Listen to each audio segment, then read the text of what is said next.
Nabi SAW larang kita duduk antara tempat teduh dan juga panah matahari sebab itu tempat syaitan. Sungguh ke? Daripada Buraidah radhiyallahu anna Nabi sallallahu alaihi wasallam naha an yuqa'ada baina zilli wasyamsi. Sesungguhnya Nabi Muhammad sallallahu alaihi wasallam melarang seseorang daripada duduk di antara tempat teduh dan juga cahaya matahari. Riwayat Imam Ibnu Majah. Mungkin ada yang baru first time dengar penjelasan ni. Dia macam ni, mungkin seseorang tu dia duduk bawah pokok tapi bawah terik matahari.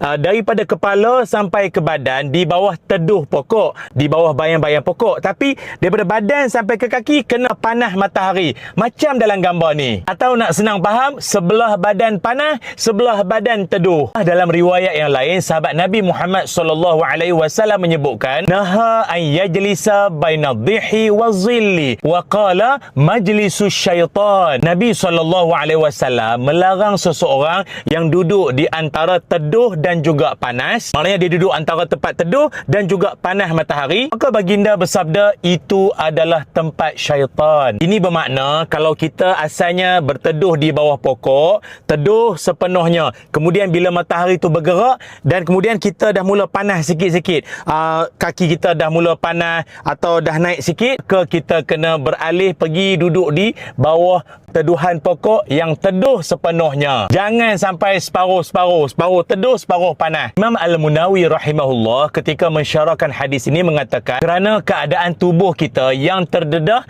dengan dua pengaruh yang saling bertentangan, mungkin ianya dapat memberikan kesan yang tidak baik pada badan kita. Imam Ibn Qayyim rahimahullah menyebutkan dalam Zadul Ma'ad, tidurnya seseorang dalam keadaan separuh badannya di bawah matahari atau di bawah panas matahari dan separuh lagi di bawah teduh adalah tidak baik. Jadi maknanya haram ke sebab Nabi larang? Qatadah rahimahullah mengatakan yukrahu an yajlisal insan ba'duhu fi zilli wa ba'duhu fi syamsi. Dimakruhkan seseorang daripada duduk dalam keadaan separuh badan teduh, separuh badan di bawah panas matahari. Ia bukan haram, tapi sebagai satu ingatan, di mana saja kita duduk dan keadaan kita berada, ingat pesan Nabi SAW ni. Kalau dah alang-alang rehat bawah pokok ke rehat di rumah sekalipun, sambil-sambil itu minumlah sitah kopi. Ianya bukan kopi biasa-biasa tau, gabungan 6 bahan istimewa. Ada lion's mane mushroom, ada habatus sauda, ada moringa, semuanya diformulasikan menjadi kopi sitah. Bukan sekadar sedap, ianya berkhasiat